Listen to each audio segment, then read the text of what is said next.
ਭਾਰਤੀ ਕਿਸਾਨਾਂ ਦਾ ਮੁੱਦਾ ਹੁਣ ਅੰਤਰਰਾਸ਼ਟਰੀ ਹੋ ਚੁੱਕਿਆ ਹੈ ਤੇ ਉਹਨਾਂ ਦਾ ਅੰਦੋਲਨ ਦੁਨੀਆ ਭਰ ਤੱਕ ਪਹੁੰਚ ਗਿਆ ਹੈ। ਕਿਸਾਨਾਂ ਦੇ ਸਮਰਥਨ ਵਿੱਚ ਅਮਰੀਕਾ, ਕੈਨੇਡਾ, ਬ੍ਰਿਟੇਨ ਸਣੇ ਦੁਨੀਆ ਦੇ ਕਈ ਦੇਸ਼ਾਂ ਵਿੱਚ ਰੈਲੀਆਂ ਕੱਢੀਆਂ ਜਾ ਰਹੀਆਂ ਨੇ।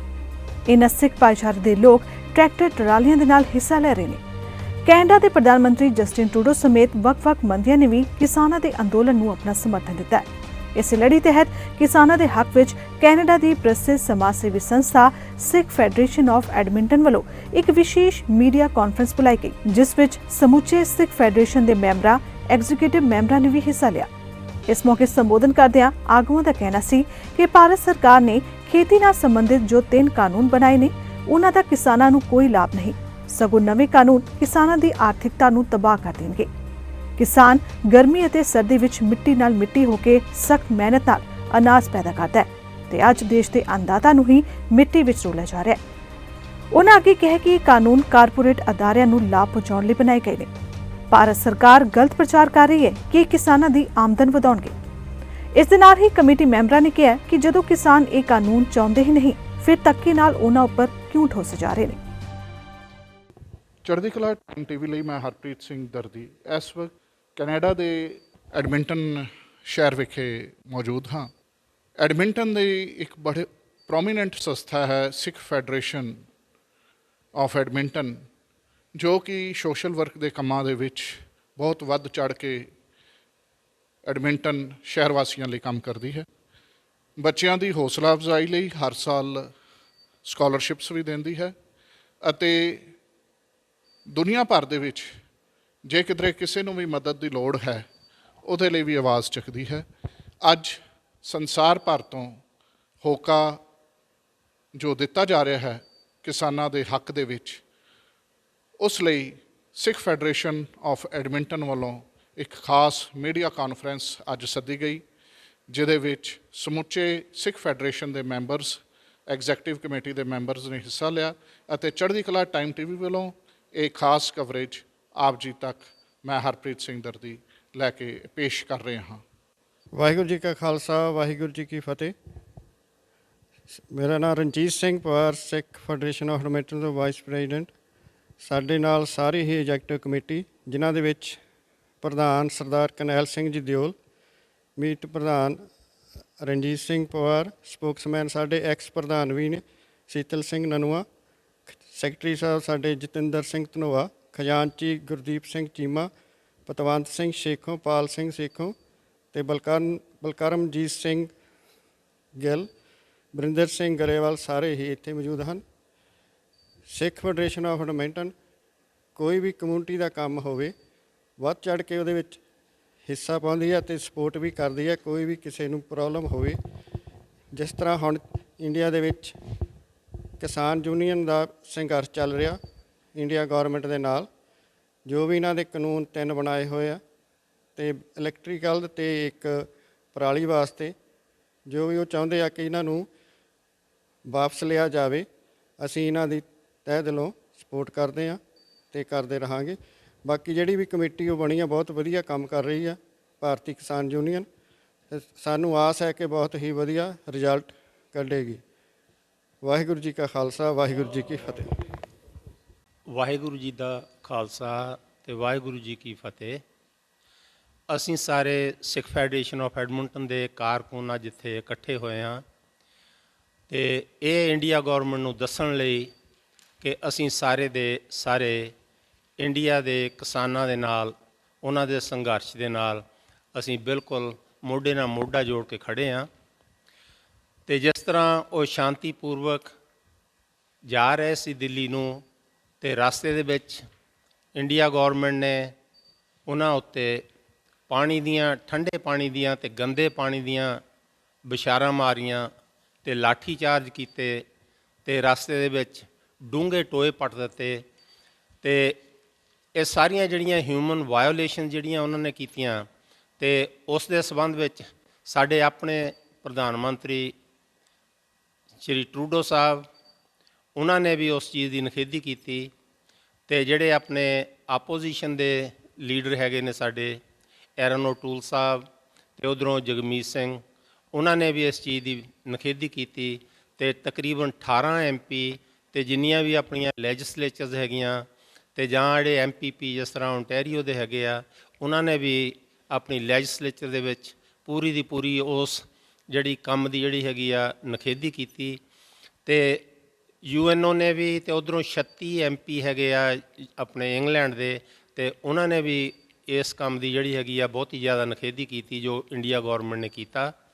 ਤੇ ਹੁਣ ਆਪਾਂ ਉਹਦੀ ਗੱਲ ਕਰਦੇ ਹਾਂ ਕਿ ਜਿਹੜੀ ਹੈਗੀ ਆ ਉਹ ਕੰਟਰੈਕਟ ਮੈਨੇਜਮੈਂਟ ਜਿਹੜੀ ਉਹ ਗੌਰਮੈਂਟ ਕਹਿ ਰਹੀ ਆ ਕਿ ਉਹਦੇ ਨਾਲ ਜੀ ਹਿੰਦੁਸਤਾਨ ਦੇ ਸਾਰੇ ਫਾਰਮਰਸ ਦਾ ਜਿਹੜਾ ਬਹੁਤ ਜ਼ਿਆਦਾ ਫਾਇਦਾ ਹੋਣੇ ਵਾਲਾ, ਉਹਦੇ ਵਿੱਚ ਕੋਈ ਵੀ ਫਾਇਦਾ ਨਹੀਂ ਹੋਣੇ ਵਾਲਾ। ਕਾਰਨ ਉਸ ਦਾ ਇਹ ਆ ਕਿ ਜਿਸ ਵੇਲੇ ਵੀ ਇਹਨਾਂ ਕੰਪਨੀਆਂ ਨੇ ਕੰਟਰੈਕਟ ਦੇ ਉੱਤੇ ਜਿਹੜੀ ਫਾਰਮਰ ਨੂੰ ਜ਼ਮੀਨ ਲਈ ਕਹਿ ਦਿੱਤਾ ਕਿ ਤੂੰ ਇਸ ਜ਼ਮੀਨ ਦੇ ਵਿੱਚ ਆਹ ਚੀਜ਼ ਸਾਡੇ ਵਾਸਤੇ ਉਗਾ, ਤੇ ਉਹਨਾਂ ਨੇ ਉਸ ਦਾ ਬੀ ਵੀ ਆਪਣੇ ਕੋਲੋਂ ਦੇਣਾ, ਉਸ ਦੀ ਜਿਹੜੀ ਖਾਦ ਹੈਗੀ ਉਹ ਵੀ ਦੇਣਗੇ, ਤੇ ਜਿਹੜੀ ਆਪਣੀ ਪੈਸਟੀਸਾਈਡ ਤੇ ਵੀਡੀਸਾਈਡ ਹੈ ਉਹ ਵੀ ਉਹ ਦੇਣਗੇ।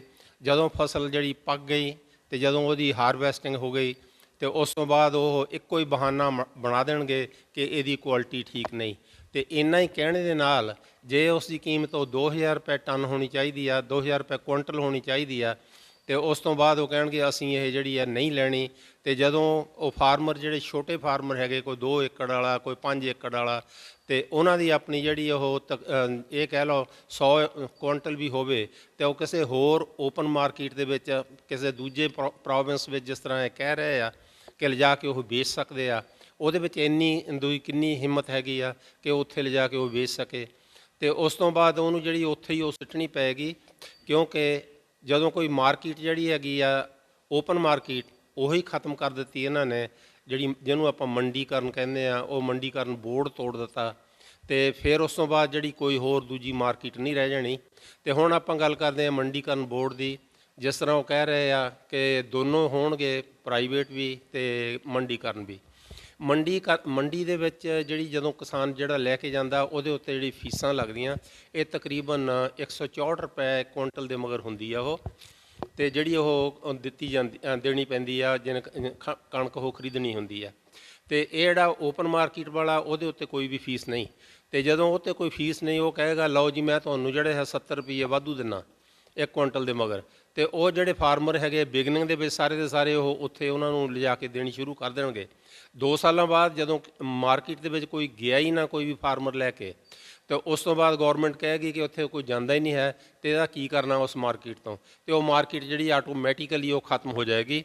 ਉਸ ਤੋਂ ਬਾਅਦ ਆਪਾਂ ਗੱਲ ਕਰਦੇ ਹੈਗੇ ਆ MSP ਖਤਮ ਹੋ ਗਈ, ਤੇ ਉਸ ਦੇ ਨਾਲ ਉਹ ਸਿਚੁਏਸ਼ਨ ਬਣ ਜਾਏਗੀ ਜਿਹੜੀ ਇਸ ਵੇਲੇ ਬਿਹਾਰ ਦੇ ਫਾਰਮਰਸ ਦੀ ਹੈਗੀ ਆ।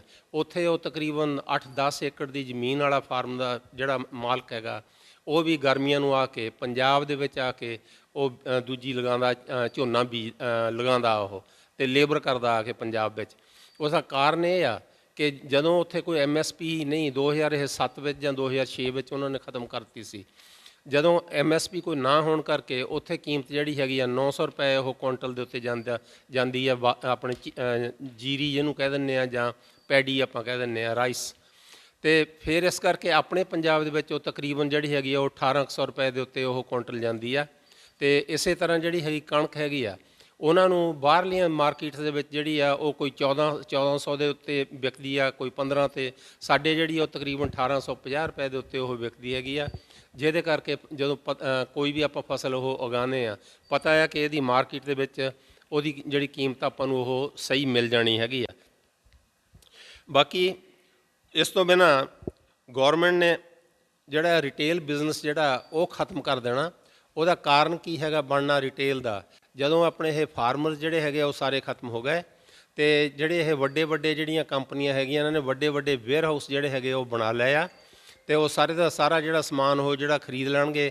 ਤੇ ਜਦੋਂ ਉਹ ਰਿਟੇਲ ਦੇ ਵਿੱਚ ਜਿਹੜਾ ਲਿਜਾਣ ਦੀ ਬਜਾਏ ਆਪਣੀਆਂ ਉਹਨਾਂ ਨੇ ਮਾਰਕੀਟ ਉਹ ਬਣਾ ਲੈਣੀਆਂ, ਜਾਂ ਬਣੀਆਂ ਇਸ ਵੇਲੇ ਵੱਡੀਆਂ ਮਾਲ ਜਿਹੜੀਆਂ ਉਹਨਾਂ ਦੇ ਵਿੱਚੋਂ ਤੁਹਾਨੂੰ ਹਰ ਚੀਜ਼ ਉੱਥੋਂ ਉਹ ਮਿਲੇਗੀ।